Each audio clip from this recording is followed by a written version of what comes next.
Today is Thursday, February 15th. The Kansas City Chiefs have won Super Bowl 58 against the San Francisco 49ers. We're here to talk about Jets football, though. I'm here with Frankie Vittarini from U Stadium. Frankie, how you doing, man? My man. We're always talking about Jets football. The season's over. Can we have a little bit of a break, please? I just got back from Vegas. I'm tired. I know. I don't want to talk about the Jets. Come on. Sorry, Frankie, we do, because you know who caught the game-winning touchdown was none other than Mecole Hardman. Oh boy. Mecole Hardman caught the game-winning touchdown, had a big bomb in the first half from Patrick Mahomes to set up another. Could have been touchdown, but it was a fumble from Pacheco. But the reason why I want to talk to you about this, Frankie, and the Hardman situation was we all knew the Jets signed Hardman this past offseason when they were going all in around Aaron Rodgers to build this offense around him, get him weapons. Hardman was a piece that you looked at and said, you can use him. Everyone says jet sweeps, but screen passes, he's a good weapon to have. He's a speedster. The Jets ended up cutting him midway through the season in a 1-year deal they signed him to. And he goes to Kansas City and look at that. Catches the game-winning touchdown, is a huge factor in the game for them. It's just my question here for you is that the Jets personnel department, they chose to sign Mecole Hardman to pair him with Aaron Rodgers and this offensive coordinator, Nathaniel Hackett, who they brought in last year as well. We know the issues that this offense had, but one of the issues that arose was that they couldn't get the ball into Mecole Hardman's hands. So are you concerned? That's the question that arises. Are you concerned about Nathaniel Hackett and how he's able to use these offensive players at the personnel department? And Joe Douglas says, here are these pieces, go cook with them with Aaron Rodgers. 100%, man. I mean, we cannot depend on this offense being run with just Nathaniel Hackett.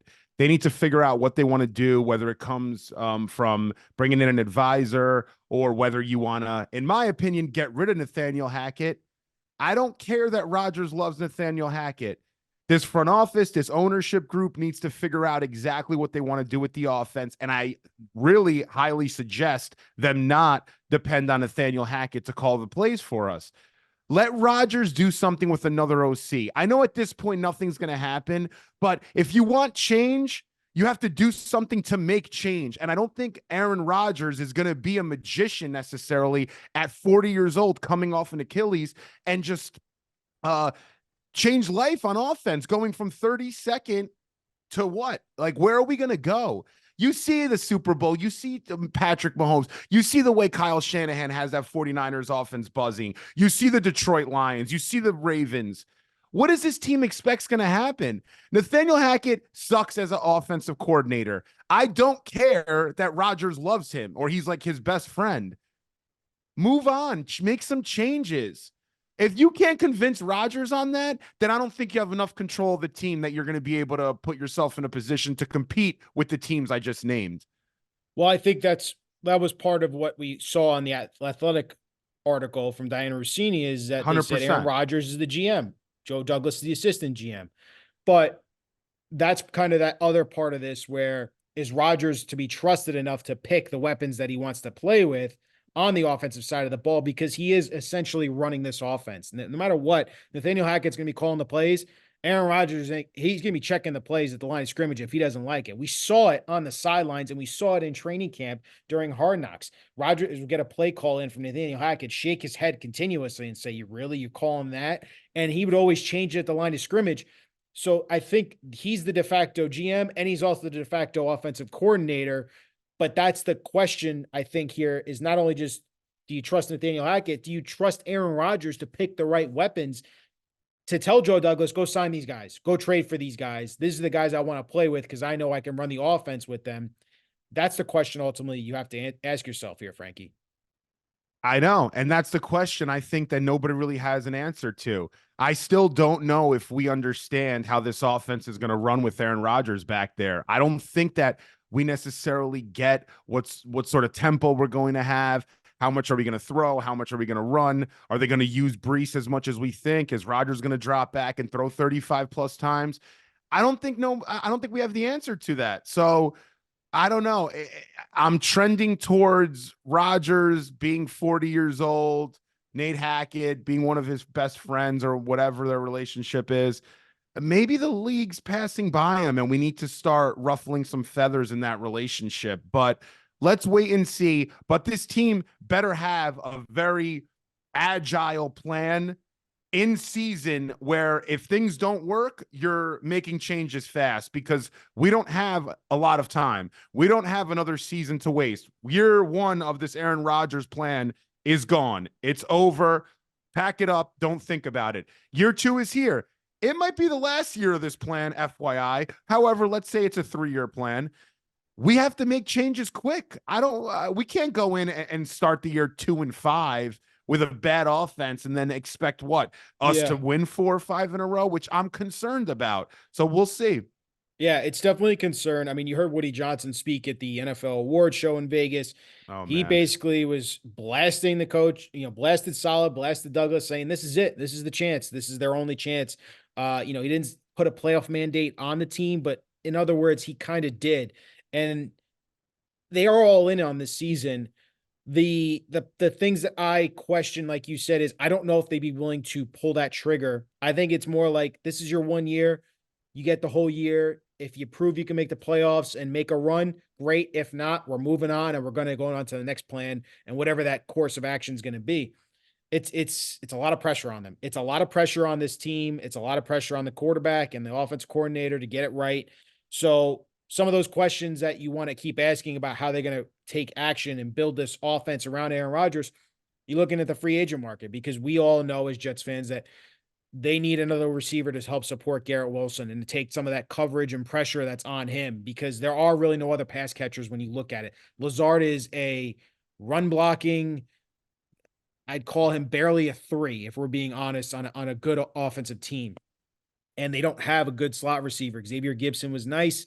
Randall Cobb's old, but those guys aren't legit offensive weapons or threats. So they have to look at least one, possibly 2 wide receivers to add to this team this I can't offseason. believe the guys you just named off in a 2024 team That's that's where we looking to were. win a Super That's where we Bowl. were with Like, Zach Wilson as our quarterback, who wasn't a backup quarterback. If you listen to Woody Johnson slamming him, which is crazy. We didn't have a backup quarterback last year. So why didn't you sign one? But anyway, way to build uh, leverage. oh my goodness. He just can't. It's just Maybe that's who him he saying is. he's not a backup quarterback. Maybe another team's like, well, then he probably is one if Woody's saying it. So maybe that was a good thing. Oof, oofa, oofa. They just can't stop keeping themselves and saying stuff in the media. But the free agent targets, we've seen the big names that are coming out: Mike Evans, T. Higgins, possibility of trading for Devontae Adams, Calvin Ridley's out there, Marquise Brown's out there. But then we start to see these names are getting crossed off the list already. The Raiders keep Antonio Pierce. They don't appear to be trading Devontae Adams at all. T. Higgins, we see rumors he is most likely to be franchise tagged. So these are big names, Frankie, that are coming off the board. Mike Evans, there's a good chance he wants to stay with Baker Mayfield in Tampa Bay and build that relationship and finish his career in Tampa Bay. So when you're looking at the options, really, you might be looking at Calvin Ridley, who had a down year in Jacksonville, and you're looking at Marquise Brown, Hollywood Brown, who was drafted by the Ravens. Joe Douglas did come from that Ravens organization. He knows those personnel people over there. And my question to you is are those 2 names that you trust for Joe Douglas to maybe go get, and that this would help actually build this offense in the right way? So yeah, starting with Hollywood, there is a fit there, I think, if you look at his straight on speed and with Rodgers' ability to get the ball down the field and his deep ball, I think there's something there. Kind of look at the MVS Mahomes sort of dynamic, and you could see something there. Hollywood Brown being a better receiver, obviously, than MVS. So I see a little bit more of a fit there, based on just where Hollywood Brown's strengths lie, running streaks. I'm not a Hollywood Brown fan. I don't think you could trust his route running. If it didn't work in Baltimore, if it's not going to work in Arizona, it kind of raises some red flags. Those are 2 teams that actually run some really high quality offense. So I don't think here it's going to work. There's always I see like a jet tax to come here and play offense almost. It's like we're not a good offensive team. So good luck. We're going to maybe have to overpay you, and it usually doesn't work. I do love Calvin Ridley. I really do. I think he can play some slot. He can play outside. He's a great route runner, vertical threat. The only thing I'm concerned with Calvin is some of the mental stuff that he's gone through over the years. He's had some issues. I just worry about him being able to play on this team with the support system that he has, with that locker room, with Robert Saleh as the head coach. Things get crazy in New York. Calvin's a great person. He's a great player. He's got a lot of great things going for him. It might be better off going to a better, tighter ship, like a locker room that's put together, a team that really has a coach that's leading, and we don't. So I don't know if he's the right guy here. Two guys I do really like, though. I'll give you two names and two pure slot receivers because we need a slot receiver. We cannot depend on Xavier Gibson to come here and be our slot. Randall Cobbs should be our wide receivers coach, but I love these two guys. I'm really big on Tyler Boyd and Curtis Samuel. If you look at both of them, Tyler Boyd was right outside the top 10 in slot yards. Curtis Samuel right outside the top 25 in slot yards. Curtis Samuel finds his space. Tyler Boyd, similarly, can be a little more vertical, Tyler, than Curtis, but Curtis is great underneath. You need some red zone guys. You can't just depend on Garrett Wilson in the slot, Garrett Wilson on the outside, or playing in the slot in goal line situations. You got to be able to put someone like Curtis Samuel out there, cause a little bit of havoc for defenses so you can open things up for our tight ends and Bryce. So I really like both those guys. I think the wide receiver class, free agency class is pretty good. So I think we have options, and I think the draft class is also very good. So I think we can definitely address receiver in this free agency period and draft. And I'm looking at, on a cheaper option, Tyler Boyd and Curtis Samuel. But if you could go and get a Calvin Ridley, I would definitely do it. With some concerns, then Hollywood Brown, there is a fit, but I don't love the player, so I would steer away from him if I had to say. Yeah, I mean, I think all those names you mentioned, I would get one of both of those categories. If you told me you ended up with Tyler Boyd and Hollywood Brown, or the dream would probably be for me, Ridley and Samuel. If you ended up with both of those guys, Ridley and Samuel would be fantastic. This offense should be lethal. It should be ready to go, and you focus on the offensive line in the draft. That's how I would attack it if I were Joe Douglas. Obviously, we're not the GM, but there are good names out there, solid players, the cheaper option and the premier parts too. So it will be interesting to see, again, like you said, how aggressive are they going to be in this offseason to address that offense and get more weapons for Rodgers, because they need it. They need those weapons to help support, like we said, Garrett Wilson and Bryce Hall, the studs of your offense. They need a little bit more help, in my opinion, in our opinion, actually, I would say. And then we'll see how they address the offensive line. There's probably 3 starters they need to replace at least on that offensive line. We'll save that for future talks on this program. The next thing we talk about here is that the Jets are only dealing with $7 million in cap space. There are candidates to be cut. There are candidates to be restructured. There are candidates to make trades and things like that. But the biggest free agent coming from this Jets team is Bryce Huff, the guy who is the best pass rusher the Jets have had since Jonathan Abraham. There's a good possibility we hear rumors the Jets aren't even going to bother re-signing Bryce Huff and letting him walk to give a guy like Will McDonald, who they drafted in the first round, to replace him and give him the shot to be the premier pass rusher on this team. My question to you is that the right move to let Bryce Huff walk out the doors, a double-digit sack guy? Listen, man, I'm having nightmares. I'm having legitimate nightmares that we're going to let Bryce Huff go and he's going to end up becoming Elvis Dumervil 2.0, 15 plus a year sack guy. I'm worried about it. If you look at his numbers this year, he had almost the same amount of pressures as Hassan Reddick with less than half the amount of snaps. I mean, and Hassan Reddick's considered one of the best edge pure rushers in the game. Yes, Bryce isn't a great rush defender, not great against the run, but dude, that first step is lethal, man. He's got so much power and leverage on that first step. That get off, man. You cannot substitute for the get off. And I was a Bryce Huff, I don't want to say a hater, but I wasn't sold yet. I wasn't, because I didn't see the moves after the get off. Yeah, the get off is great, but he doesn't hand fight as well as some other guys, or he doesn't have necessarily the dip, the lean that I see from other, edge players like at his size. Yeah, he's not TJ Watt. He's not like one of those guys. He's not Nick Bosa. But what he is, yeah, but even like a smaller guy, like you look at like a Cam Wake or someone, like I don't see that, like that overpowering dip, but that get off is better than maybe all those guys I just named. Stats speak for that. I mean, look at his pressure. So his pressure rate's insane. In my opinion, we have to bring him back. I don't know if he wants to be here, though. after all that he said after the season, didn't seem like he really wants to play here. I don't know if he has something to He's pick with the playing the Jets. leverage game, I think. I think he's playing the leverage game there a little bit. Do you think he's a little bit pissed off that he didn't get as many snaps as he deserved and he wasn't a 15 sack a year guy because of the Probably. Jets? I would say that that's a strong possibility. But then again, you're playing in a Jets defense where they love to rotate their defensive line. That is what Saleh and True. Ulbrich literally build their defenses around, is Yep. depth and rotating a bunch of guys on that defensive line. So that way they stay fresh in those pass rush situations. So yeah, I could see why he's a little upset he didn't get as much opportunity to get as many sacks as he wanted. But like you said, the pressure rate's there. The numbers and the analytics say that this guy is a premier pass rusher. My question though is if Yes. you want to bring him back and let's say you don't want to give him a long-term deal because he's asking for too much, do you slap him with the franchise tag?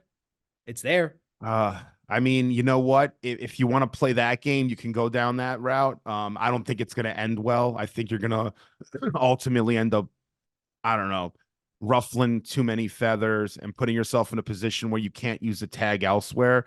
I don't think the franchise tag is in play with Bryce. I don't think it is at all. So I don't know if that's if that's reality. Plus, do you want to pay him that much money, putting the tag He's on worth him? it. Franchise tag. I don't know, man. Some of these edge guys get paid a crap load of money. I don't know if he's worth it. So it's not a bad idea, actually. The thing is, he's a wild card because he can either be a top 6 to 7 edge in a year or two, or maybe even in a year, not even 2 or 3. Next year, yeah. Yeah, or he might just be a cool like edge guy. So like I don't know. We're gonna see. I don't know the answer to that, but I do know that if it's between him and someone like JFM, and if you have to make a decision as to where you want to allocate money, I would move on from JFM. I just would. I would move on from JFM in any capacity so you can open up cap space for Bryce Huff. I don't see the infatuation by Jet fans with JFM. I don't think he's that good of a player. I really don't. I think he's very talented. I just don't think he's that productive. I mean, he had 3.5 sacks this year. People say he's great against the run. He's okay. He makes splash plays against the run, but overall, he's not great against the run. He was 76th on PFF against the run. He's a top 20 paid edge. He's outside the top 50 on PFF, and not to play like the PFF ranking thing, but he disappeared too. I don't remember JFM playing. And when I do remember him playing is when he gets bad penalties. This defense is very good, but it's also very undisciplined. We don't need guys like JFM. We don't. And I don't think he does enough stopping the run, which, by the way, was not good at stopping the run, our defense this year, to justify keeping him around. There's stuff you can do with restructuring and maybe trading him. Unlikely, like we were speaking about before. It's very unlikely you could move him, but move him. Give Bryce an offer. If he doesn't take it, he moves on, and then allocate that money on offense. We Yeah, don't have it's that not much money to play with, so it's not like I know it's only 7 million in cap space. I think CG Uzama's a prime cut candidate. Carl Lawson's a goner. Did they move on from Laken Tomlinson? Maybe, I don't know. There's a lot of opportunities there. I mean, they need to replace safety. They need to replace defensive tackle. They need to probably get it, like you said, another edge rusher if they can on defense. But then offense, we talked about it. They got to address these wide receivers. They got to address backup quarterback, which is going to cost you a hefty price. You also got to address your offensive line, three different positions. So it's just there's a lot of things I'd that address your head coach, you know. well, according to you, you thought they were going to. They're not going to, though. Hey, but I They're did tell you Woody Johnson was pissed off, right? He So was. I mean, He all right, was. you know, we broke that, by the way. So give a shout outs to you, Ryan. You know, it's our show. No, So shout out to you. Listen, you said you know. he's not clearly not happy about this article, and he wasn't. And we saw it on the NFL Honors Awards show. He kept it raw and real to the media.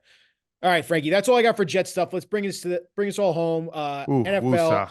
Yeah, woosah woosah. Chiefs or dynasty, let's be real. They're going for a three-peat. I believe they're going to probably go for a three-peat just because Patrick Mahomes is the best football player on the planet. That guy is unreal to watch play football. I grew up in the Brady era. I think this guy's even better. So my question to you is there a sleeper team out there that could build a possible contender that can even upset the Chiefs, and who could that sleeper team be? Yeah, man. I'm so Chiefsed out too. Being out in Vegas and now coming back and looking at all this stuff on TV. I'm like, oh my God, everything is Patrick Mahomes, Travis Kelsey, Taylor Swift, Andy Reid. I'm like, oh, just leave me alone. I don't want to see anything Chiefs for a long time. But yeah, if there's, I mean, there's a few teams. So, I mean, you have the Bills, obviously. I think the Bills have something there where with Josh Allen, it always comes down to the quarterback. I think he's good enough where they can put something together and maybe you know upset the card or whatever the phrase is there. So I think there's something there with the Bills potentially lingering.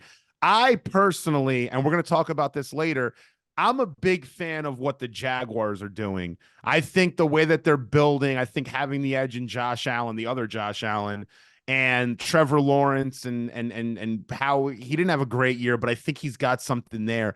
I could see them being a team in 2 or 3 years that could really build something that could just has to knock them off in the playoffs. Then obviously the other team is the Houston Texans. I just worry about Houston with the D'Amico Ryans situation and Bobby Slowick. When you lose your offensive coordinator, which it seems like they will in a year or so, how does that affect that offense and CJ Stroud? Are they able to stay in this like elite system on offense? Because you see the reason the Chiefs are as good as they are is because Andy Reid is the head coach and doesn't leave and he runs the offense. So it doesn't matter if you get rid of coaches and even players like Tyreek Hill, it doesn't matter. I mean, even Eric Bieniemy leaves and they win a Super Bowl. It doesn't really matter. It's Andy Reid and Pat. So I always look at the head coach and the quarterback. So I think Sean McDermott, if he stays, I think he's a quality head coach, and Josh Allen could potentially upset them. I love Doug Peterson and Trevor Lawrence. I think there's something there. And those are the two teams I would say. In the NFC, I'm not seeing anything yet. I don't. There's nothing really that points out to being some sort of dynasty in progress or sleeper dynasty that hasn't been activated yet. I don't know. What do you think? I'm curious. I got a team in the actual Chiefs division. Mm. Do LA not say the Chargers. Raiders. Okay. I was gonna say if you say LA the Raiders, Chargers, baby. I you're am out of your all in mind. on Mr. Harbaugh. He's got his quarterback who is a freaking superstar. That's such a good Uh, one. That's actually might be the best one. they got defensive talent, superstars. He's bringing on coaches and staff that are going to be amazing support system for these guys they have on their team. They're going to be disciplined. They're going to be well coached. They're going to have weapons. I think we're going to see the best version of this Chargers team that we probably ever seen, even before Philip Rivers. I believe Harbaugh. I believe in his system. I believe in what he brings to a franchise. I think they're ready and they're primed and they're looking at the Chiefs and they're saying, You we're think they're coming ready for you. next year? You think they're I don't ready? know about next year. I think next year will definitely be a playoff team. I think I'm definitely picking them Okay. to make the playoffs next year. But I think 2 years down the road, yeah, this team's gonna be ready Really? to, yeah, they're gonna be ready to rock and roll for sure. The thing with the Chargers, just watching them play this year, is they were bad in a lot of areas. I mean, it Bad wasn't just coaches, like, bad yeah, coaching. no, that's part of it, but I don't know if that's all of it. I don't think they're as good as we think they could be, in the next, year or so. I think they have a lot of work to do. But listen, no one's better than Jim Harbaugh to totally redo a program. So And I he's I, got the I quarterback. trust. I believe in Herbert. I think the kid's a stud. Yeah, I still think there's things left to be seen with Herbert. I still think there's something there that I want to see before I can crown him in that, even like that top 5 quarterback category. He has to go through the gauntlet. I mean, you're seeing it with Lamar Jackson. This is a tough ass league. It is not kind to anybody. Nobody gets out easy in this league besides Patrick Mahomes. No, I'm just kidding. But it's not, no, it's seriously, it's just not a kind league. I mean, Lamar's going through it. Josh Allen's going through it. You go down the league, man. It's like Kyle, coaches go through it like Kyle Shanahan that can't win Super Bowls, even with, elite defenses and systems and It's whatnot. such a weak argument in my opinion. That whole Kyle Shanahan, he's an amazing coach. I'd take him in a heartbeat on the Jets as a head coach.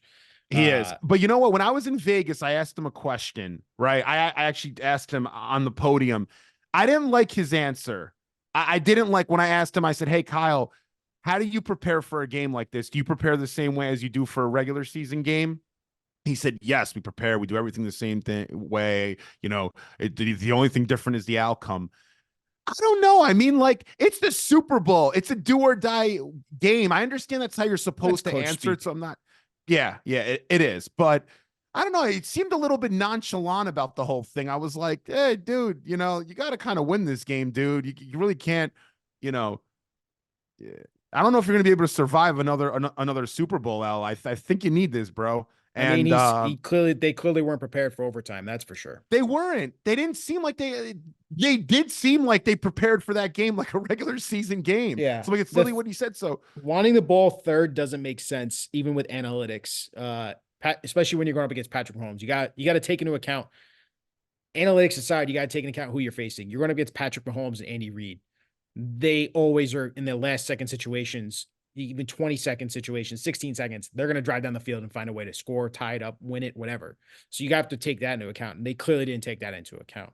yeah, when you put all the pressure on them, when you put their backs against the wall and you tell them, hey, you have to score to win a Super Bowl or not, or you can tie it and then it goes back to San Fran. But if you score, you're going to win. And when you put that pressure on goats, they make it happen. You can't put that pressure on goats. I always say that. You put goats against the wall, they're going to come through every single time. I'm gonna make They'll a shirt like that. If you put goats against the wall, they're gonna come through every time. It's actually really weird to say, but All right, pause. Frankie, that's a show, man. That's a show.